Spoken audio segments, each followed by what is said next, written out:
Am I the a-hole stories? Would I be the a-hole if I go to my younger daughter's wedding? My younger daughter, Haley, 28 female, is marrying my older daughters, Jennifer, 30 female, ex-fiancé, Sam. Jennifer is mad at me because I'm going to Haley's wedding. She says that I'm condoning her bad sister's behavior as always, but that's simply not true.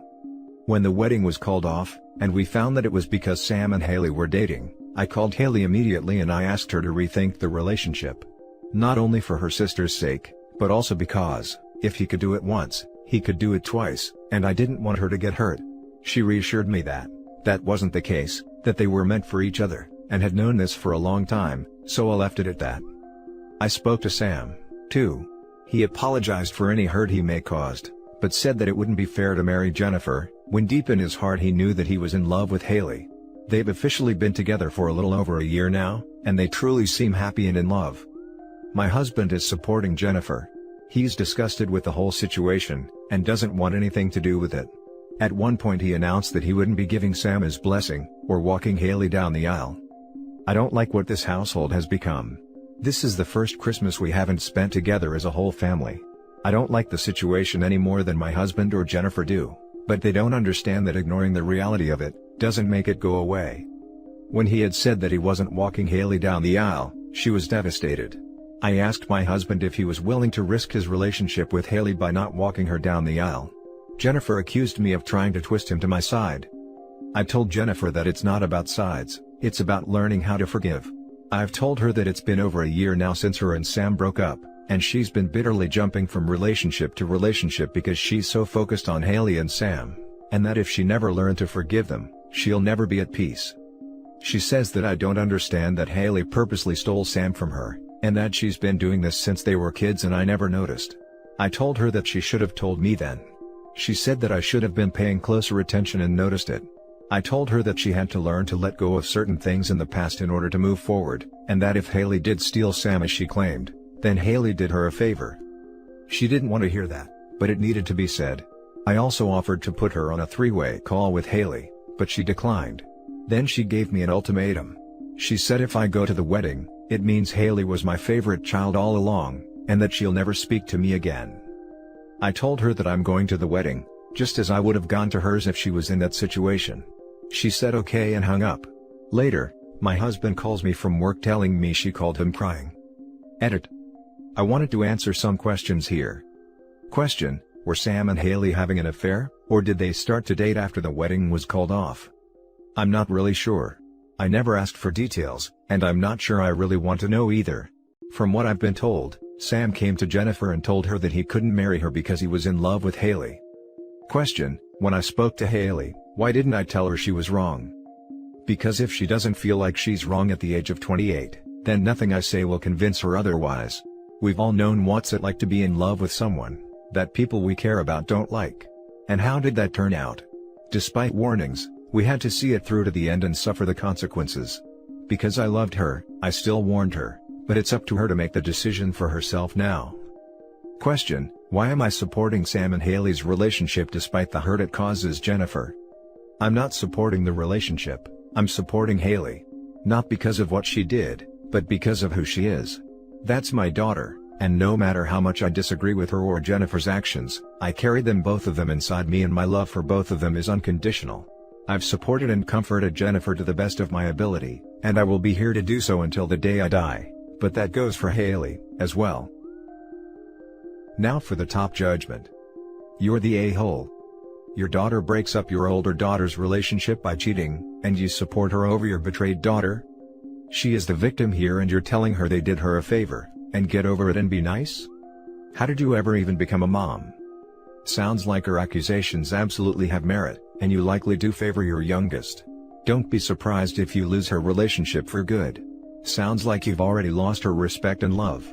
So glad at least her father is there for her. She became a mom the same way her Haley betrayed her sister, by having intercourse. Pretty simple. She then consistently chose to be a bad mom after having the act, the same way Haley is choosing to be a bad sister by having the ex. You're the a-hole, as are Haley and Sam. But that goes without saying. You are treating this as a relationship issue involving Sam, and it's not. It's about Jennifer being betrayed in the most personal way by her sister. As a mom, you can, and should, love and support Haley as your daughter, but that doesn't mean condoning a relationship. She needs to learn there are consequences to such incredibly cruel behavior, one of which should be she doesn't get her dream wedding with universal acceptance. You're the a-hole. Your youngest child stole your oldest child's fiancé, and a year later, is going to marry him. She knew she was going to break her sister's heart. I'm sorry, but no matter what I felt for someone, there is no way I would betray my sister. Not even a friend, never mind family. Your daughter can be as upset as she wants about her dad not walking her down the aisle. To be honest, she needs to suck it up. Upset? Boo-hoo. It's of her own doing and a fraction of the hurt her sister is feeling. You are choosing your youngest by going to her wedding. Your eldest has done nothing wrong, except for be betrayed by two people who should have had her back. If a man ever did this to my daughter, I wouldn't be having much to do with him at all. Let alone supporting a marriage to my other daughter. I support both my daughters. Sadly this is one of those situations where you don't get to support both. You have to choose, and OP has very clearly chosen her favorite, the one who with this terrible man betrayed her sister, and everyone seems to see it but her. How gross. OP, you're the a-hole. Now for the next story. Am I the a-hole for giving my nephew a $50K loan as a wedding gift? I'm 55 male, retired after getting really lucky with investments. I'm not rich, but me and my wife have more than enough to live comfortably for the rest of our lives. My nephew, 24 male, has been putting himself through an ordeal this year. Trying to hold on to his job while also proposing and planning a wedding to his lovely girlfriend, while also planning to buy a house. After doing the math on his purchase, due to HOA rules, he needed another $35K in cash to close the deal. As soon as I heard about this, I offered to lend him $50,000 interest-free as a wedding gift. I told him he can pay it back whenever he can. I know Reddit has a thing about not lending to family, but he's a good kid and he's good for it. No question. My nephew, his soon-to-be wife, and my brother, have all called me to thank me for the gift. To be honest, I'm happy to help out the new couple, so it's not a big deal. My sister-in-law on the other hand, was not so sanguine. She called me this morning to tell me the couple has an online wedding registry, and I told her I already gave the couple my gift. She got very upset with me, and told me that a loan is not a gift since I'll eventually get all the money back. I told her that it is a gift because 1. The loan is interest-free, whereas with a bank, over 30 years they'd probably pay $25,000 in interest. 2. My nephew doesn't need to spend the money, the HOA just insists we have it in cash. Don't ask, he intends to invest it, and should be able to grow it in the coming years. Eventually he can return the principal and keep all the gains. 3. They couldn't buy the house without the money, so part of the gift is the ability to buy their dream house. 4. The couple is happy with their gift. Even still, my sister-in-law took the opportunity to call me miserly and cheap, and insisted I actually spend some money to buy the couple a gift. At first, I thought she was wrong, but then I thought maybe she has a point? In the sake of family peace, I purchased a few things off the registry, but am I the a-hole for initially only giving the loan? Now for the top comments. Not the a-hole. I'd take an interest-free $50K loan over a silverware set as a wedding gift in a heartbeat. Absolutely LOL. If I was OP, I'd call nephew and tell him, okay, so as your mother requested you'll be getting a blender for your wedding and no more $50K loan. And then sit back with popcorn. Edit, once the dust settles and she grovels suitably, go back to your original gift. Not the a-hole, the audacity to call you cheap after giving her son a $50K loan to buy a new house. I thought this was going to be a post about them being annoyed you didn't consult them first, but she's just upset because she wants you to buy her kid a second gift? I'm not sure why you'd even think you're the a-hole here, but rest assured you're not. Yeah, I thought this was going to be you are making everyone look bad by spending too much, but miserly? WTF? Not the a-hole. I think you're being incredibly generous. You aren't giving them a physical gift, sure. But you're gifting them a head start on their future. As someone going through an extremely similar situation, juggling house hunting and wedding planning during a pandemic, I would be eternally grateful for the ability to breathe a little easier. Don't worry about you sister-in-law, you nephew and his family seem to understand how important this is. Don't sell yourself short. The next story is titled, Am I the a-hole for telling my brother not to contact me again until he gets his life together? Even though I, 27 female, am 10 years younger than him, 37 male, I have always been my brother's keeper. Ever since I was a kid, I noticed my brother was not like other people when it came to his alcohol intake. For years, I watched as my brother essentially ruined his life over his addiction, as I and the rest of our family begged and pleaded for him to help. We have offered every bit of help, which is just met with anger, refusal, and being told to mind our own business. From being arrested for public intoxication, being put on a ventilator because of alcohol poisoning, or erratic behavior, my brother has done it all because of his addiction. My brother stated if I really cared for him, I would just be there for him whenever he needed me. As we are close, I promised I would always be there, but he really did need help. Back in October, my brother was diagnosed with liver failure from years of hard drinking. Thinking this would finally be the push he needed to get help, my brother told me that he was never going to stop. That this was the way he wanted to live his life, and no one could tell him otherwise. He lived as a drunk and wanted to die as a drunk. I cried and told him that unless he got help, I would not be helping him out anymore. Being worried about him has taken an emotional toll over the years, and I couldn't do it anymore, and hung up. The day after Christmas, I got a call from the county jail where he was at. Apparently, something happened, that he wouldn't go into detail, but he was in jail and he needed me to come and help him out. He lives around the San Jose area, and I live around the Las Vegas area. I asked him what happened, and he refused to tell me. I asked him if it was regarding his addiction, and he refused to tell me again. I told him unless he told me what was going on, I would not be going out there to help him. I have a chronic lung condition and cannot travel due to everything going on. He told me that he needed me, but was adamant that this didn't change a thing. I told him I was sorry, but until he got his life together, I did not want him to contact me, and hung up. After thinking about it and talking to my husband, I blocked his number along with all his social media. My family really came for me for doing that, stating I was a horrible person to do that to someone who is so in dire need of help, but I am fed up. I cannot help someone who doesn't want to help themselves, and after literal years, I am done. None of my other family members decided to step up and help him, but have always expected me to drop everything to help him since I am the closest one to him. So, am I the a-hole for not helping him out? Top comments. Not the a-hole. Your family is hypocritical. They're just as capable of helping out your brother as you are. They're just all comfortable with the scenario, where you're always digging him out of his own manure. Sucks to be him to realize his hole's gotten so deep, the rope you offered him doesn't reach him anymore. And that's his own fault. Not helping someone who spits on your hand every time you offer it, isn't the wrong thing to do. It's the healthier option for you. Absolutely. OP's family wants her to keep herself perpetually lit on fire to keep her brother warm. Not the a-hole. Join Alcoholic Anonymous. You can't make someone want sobriety. You also can't destroy yourself trying to get him sober. Only he can do that. Your family is wrong to blame you, he's the addict. You've reached your limit and you have to let him find his sobriety. Enabling him hasn't gotten him sober yet.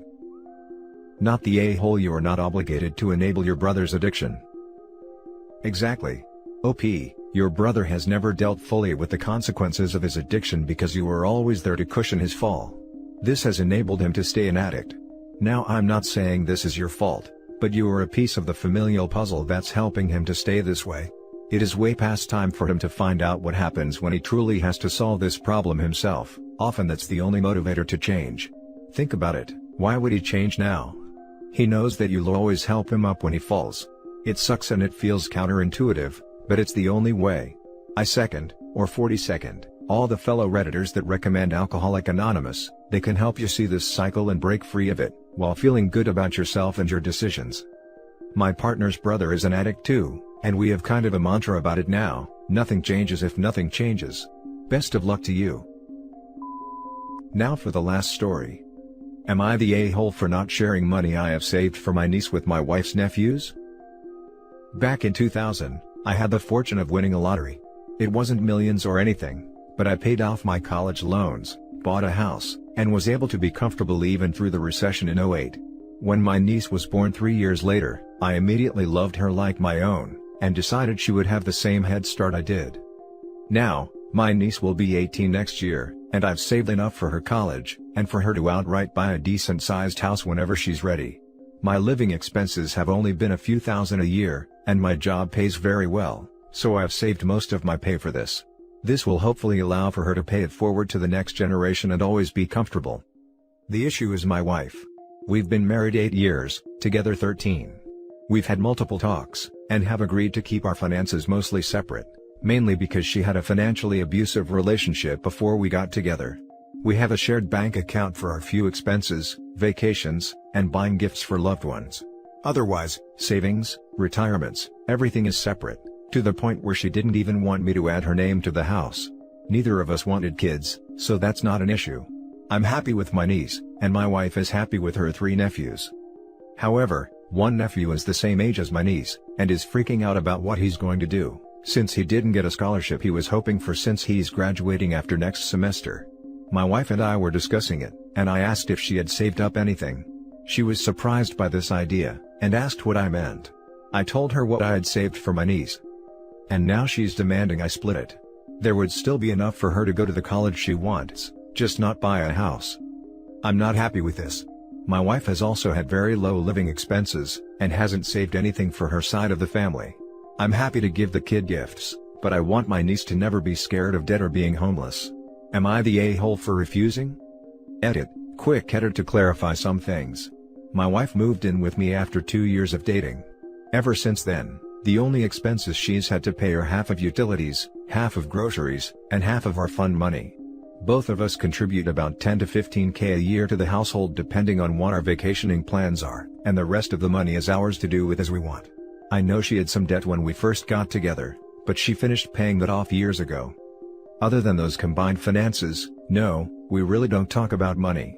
Her request to keep things separate, and so long as neither of us are gambling addicts, we didn't really need to know what the other does. Finally, I really don't consider her nephews mine. I've met them all of 2 times, while I see my niece multiple times a week. The difference in living on different sides of the country, I guess, and my wife doesn't really talk to them on the phone. Her and her family text all the time, but since they're not big phone callers and I haven't been added to the group chat, I'm okay with not having a relationship with them. My wife has, before, expressed liking the fact that I'm not close with her family, since her abusive ex was friends with a lot of them, and it was hard to separate her life from him once they broke up. So these people are pretty much strangers, so I don't consider them family, but my wife's family. Now for the top comments. Not the a-hole. Wife, I was financially mistreated in past relationships. Separate accounts / savings and so forth. You, okay. Separate finances. Wife, you have that much saved for niece? Gimme. You, nope. Wife, surprised Pikachu and angry face. Me, LOL. Stand your ground. Hit the nail on the head. Also stated in the comments she wants the money he saved split 4 ways. 1/4 to the niece, 3/4 to her 3 nephews. That's not how this works. Wife is an audacious a-hole. OP, tell your wife, since the finances are split, there is no need for any further discussion. The money is for your niece. Good day, in my Fez voice. Not the a-hole. My wife and I were discussing it, and I asked if she had saved up anything. She was surprised by this idea, and asked what I meant. I told her what I had saved for my niece, and now she's demanding I split it. Unless I'm misreading this, you didn't mean she was surprised to find out that the fund you'd been saving for your niece since before you even met her, wasn't some universal fund for all relatives, hers and yours alike, but more, she was surprised at the general idea that one could save up money and give it to a family member in need. And then, having made no efforts nor sacrifices over the years to put together such a fund on her own, decided she had some kind of say in yours. And again, in a fund whose existence predates her initial appearance in your life by years. You were reading it correctly. She hadn't thought of saving money for her family. She's saved a lot in stocks and her 401k, and the retirement accounts, but not a lot for her family's future. Not the a-hole, your wife has no right to demand money from you for her nephews. When she was in the financial abusive relationship, was she the offender? She was the one mistreated. So, we shared the handful of things to share money for, vacations we want, the handful of living expenses we had left, things like that. I don't fault her for not wanting to combine, but yeah, this just leaves a bad taste in my mouth. And that's it for this video guys. If you have thoughts to share, leave a comment below. Don't forget to hit like and subscribe if you like this content. I'll catch you in the next one. Good day everyone.